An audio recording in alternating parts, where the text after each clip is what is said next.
Kisah Nabi Muhammad Shallallahu Alaihi Wasallam. Kaum Quraisy menggunakan berbagai macam cara untuk melawan Nabi Muhammad. Al-Quran yang disampaikan oleh Nabi Muhammad mereka anggap sebagai syair biasa, sehingga mereka meminta pada Abu Sufyan bin Al-Haris untuk membuat syair tandingan. Tentu saja, syair buatan manusia tidak akan bisa mengalahkan Al-Quran. Gagal dengan rencana pertama, kaum Quraisy melaksanakan rencana kedua. Mereka mulai menakut-nakuti, bahkan menyiksa para pengikut Nabi Muhammad. Meskipun sangat membenci Nabi Muhammad, kaum Quraisy tidak berani mengganggu Nabi Muhammad secara langsung. Itu karena sang Nabi berasal dari salah satu kabilah terpandang. Namun lain halnya dengan Abu Jahal. Ia adalah paman Nabi Muhammad dan ia sangat membenci Nabi Muhammad. Suatu hari ia membawa sebuah batu yang sangat besar dan bermaksud untuk membunuh Nabi. Ketika itu Nabi Muhammad sedang sholat di Masjidil Haram. Namun saat hendak melempar batu, tiba-tiba saja Abu Jahal melihat seekor unta raksasa yang sangat buas. Unta itu seakan hendak menelan Abu Jahal. Dan Abu Jahal pun segera pergi karena ketakutan. Percobaan pembunuhan kepada Nabi Muhammad selalu dilakukan secara diam-diam. Setelah Abu Jahal gagal, kini giliran Abu Lahab yang bertindak. Ia mencoba membunuh Nabi dengan cara menjerat leher Nabi menggunakan sebuah selendang. Saat itu muncullah Abu Bakar. Ia segera mendorong Abu Lahab dan melepaskan belitan selendang itu dari leher Nabi Muhammad. Kali lagi Nabi Muhammad berhasil selamat. Namun sebagai akibatnya Abu Bakar menjadi sasaran kemarahan Abu Lahab. Pada tahun 10 kenabian Nabi Muhammad, dua tokoh besar Quraisy memeluk Islam. Mereka adalah Hamzah bin Abdul Muthalib dan Umar bin Khattab. Dengan masuknya kedua tokoh ini, kekuatan kaum Quraisy semakin berkurang dan kaum muslimin, para pengikut Nabi, semakin berani melakukan sholat di depan Ka'bah. Namun, sikap kejam kaum Quraisy tidak berhenti sampai di sini. Dipimpin oleh Abu Jahal, paman Nabi, dan Abu Sufyan, kaum Quraisy mengucilkan siapa saja yang berhubungan dengan Nabi. Akibatnya, para pengikut Nabi terpaksa pindah dari Mekah. Dan saat itu pula Khadijah dan Abu Thalib meninggal dunia. Dua orang yang sangat penting dalam dakwah Nabi. Setelah Khadijah meninggal, Nabi Muhammad pergi ke Thaif untuk berdakwah kepada kaum Tsaqif. Namun, orang-orang di Thaif menolak kedatangan Nabi. Mereka mengusir Nabi Muhammad dan rombongannya. Mereka bahkan menghina, melecehkan, dan melempari Nabi dengan batu. Sungguh berat cobaan yang dialami Nabi Muhammad dalam berdakwah.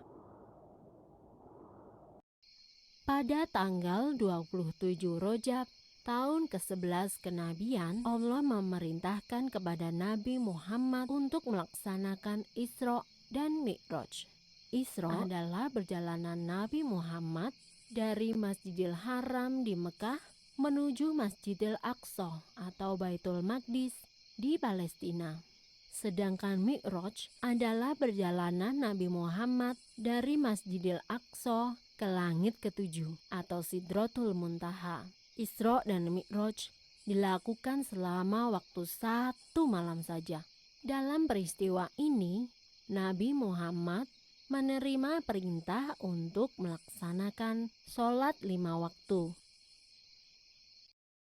Peristiwa Isra Mi'raj Nabi Muhammad menjadi pukulan yang sangat besar bagi kaum kafir Quraisy dan juga kaum muslimin pengikut Nabi.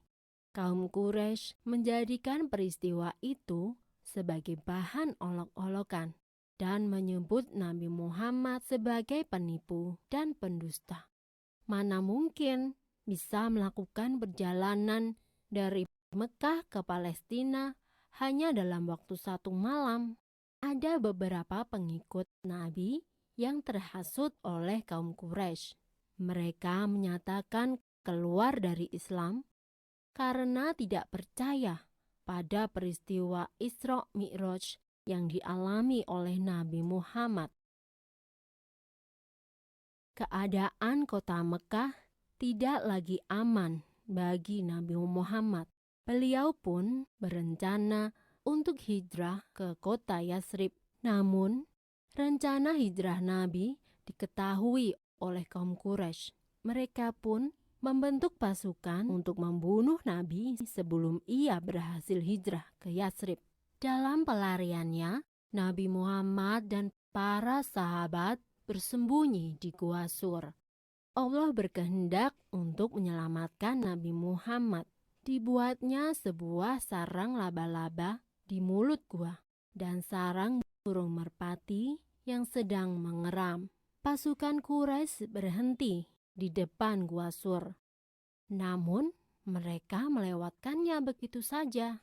Menurut mereka, tidak mungkin Nabi bersembunyi di dalam gua tanpa merusak sarang laba-laba dan burung merpati. Nabi Muhammad tiba di Yatsrib dengan selamat. Kaum muslimin di kota ini menyatakan sanggup untuk melindungi Nabi Muhammad.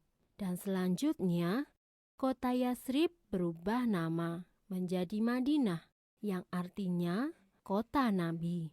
Selama Nabi tinggal di Madinah, sempat terjadi beberapa peperangan melawan kaum Quraisy yang terus saja mengejar Nabi Muhammad.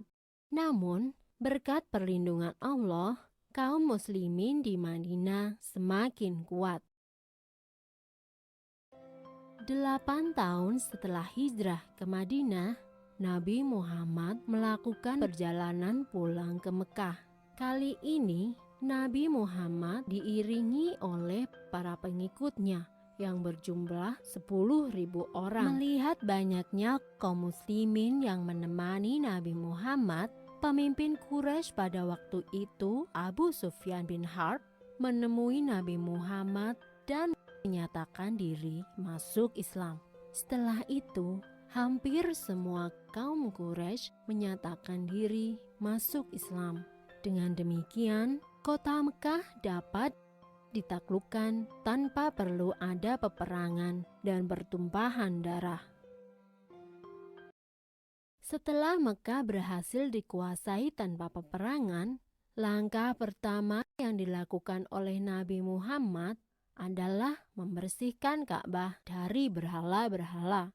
Sebanyak 360 berhala disingkirkan dan dihancurkan. Tak lama kemudian, para pemimpin dari seluruh penjuru tanah Arab menyatakan diri untuk masuk Islam dan tunduk pada peraturan Islam. Orang-orang tiada henti menemui Nabi Muhammad dan menyatakan imannya. Peristiwa ini membuat Nabi Muhammad menyadari bahwa tugasnya hampir berakhir. Kemudian beliau beserta 100.000 kaum muslimin mengerjakan haji wada atau haji penghabisan. Ketika Nabi berada di padang Arafah, turunlah surat Al-Maidah ayat 3. Itulah wahyu terakhir yang diterima oleh Nabi Muhammad, dan pada tanggal 12 Rabiul Awal tahun Hijriah, Nabi Muhammad wafat. Pesan terakhir Nabi Muhammad adalah, "Kutinggalkan untuk kamu 2 perkara. Tidaklah kamu akan tersesat selama-lamanya selama kamu berpegang pada 2 hal, yaitu Kitabullah atau Al-Quran dan Sunnah Rasulnya." Selesai. Wahyu terakhir yang diterima oleh Nabi Muhammad adalah surat Al-Maidah ayat 3.